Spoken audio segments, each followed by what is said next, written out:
ప్రైజ్లా దేవుని శ్రేష్టమైన నామమునకు మహిమ కలుగునుగాక. ప్రభు పేరట మీ అందరికీ శుభాభివందనాలు.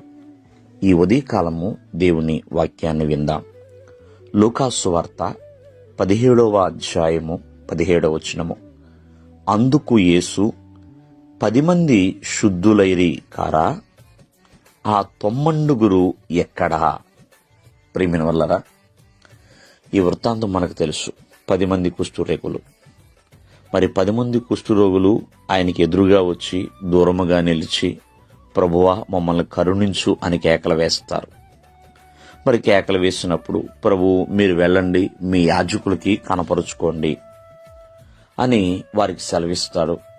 వాళ్ళు వెళుచుండగానే ఆ 10 మంది శుద్ధులుగా మారతారు. అంటే ఆ కుష్ఠరోగు నుంచి వారు శుద్ధులుగా మార్చబడతారు. వారిలో ఒకళ్ళు చక్కగా ఒకరికొకళ్ళు స్వస్థత కలిగిందని ఎంతో సంతోషంతో ఎంతో ఆనందంగా ఉంటారు.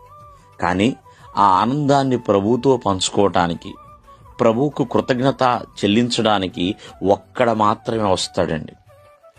మరి గొప్ప శబ్దంతో ఆ ఒక్క వ్యక్తి మాత్రమే దేవుని మహిమపరిచి దేవునికి కృతజ్ఞతాస్తుతులు చెల్లిస్తాడు.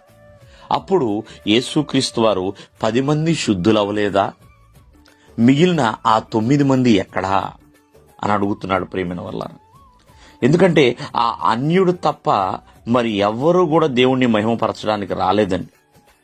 ఆ అన్యుడు తప్ప ఎవ్వరు కూడా మహిమపరచడానికి రాలేదు. అంటే దీన్ని బట్టి మనం అర్థం చేసుకోవాలి. చూడండి, కుటుంబంలో చాలా మంది ప్రభువుని ఎరగకపో ఉండొచ్చు, ప్రభువుని ఎరిగి ఉండొచ్చు. ఒక్కొక్కసారి దేవుడు నీ ఇంట్లో అందరినీ బాగు చేయొచ్చు. నీ కుటుంబాన్ని దేవుడు నీకు ఇచ్చాడు. 10 మంది కలిగిన కుటుంబం ఉన్నారు.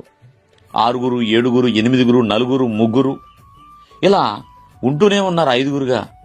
కానీ దేవుడు నీ మిగిలిన కుటుంబం ఎక్కడా అన్నప్పుడు సమాధానం చెప్పాలండి దానికి. ఇక్కడ ఈ 10 మంది ఒకే కుటుంబం కాకపోవచ్చు. ఈ 10 మంది ఎవరికి వారే అయి ఉండొచ్చు. ప్రియమైన వాళ్ళరా, అయినా అందరినీ ప్రభు అడిగాడు 9 మంది ఎక్కడా అని.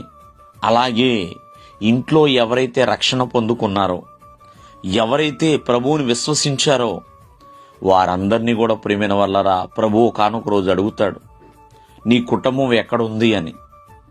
ఎందుకంటే ఆనాడు ఆదాముని పిలిచి ఏదైనా తోటలో నువ్వు ఎక్కడున్నావు అని అడగలేదా? అలాగే నీ కుటుంబం ఎక్కడా అని ఖచ్చితంగా అడుగుతాడండి.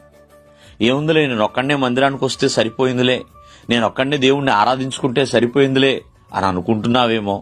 ఖచ్చితంగా దేవుడు అడుగుతాడు. అడిగినప్పుడు సమాధానం చెప్పాలి. మనం ఏదన్నా ఎక్కడన్నా బంధువులు వెళ్ళినప్పుడు ఇంట్లో వాళ్ళందరూ బాగున్నారా, మిగిలిన వాళ్ళు ఎందుకు రాలేదు అని ఎలా పలకరిస్తున్నారో, అలాగే దేవుడు కూడా ఖచ్చితంగా అడుగుతాడండి, నీ కుటుంబం ఎక్కడా అని. దానికి సమాధానం చెప్పాలి. దేవుడు మిమ్మల్ని దీవించునుగాక.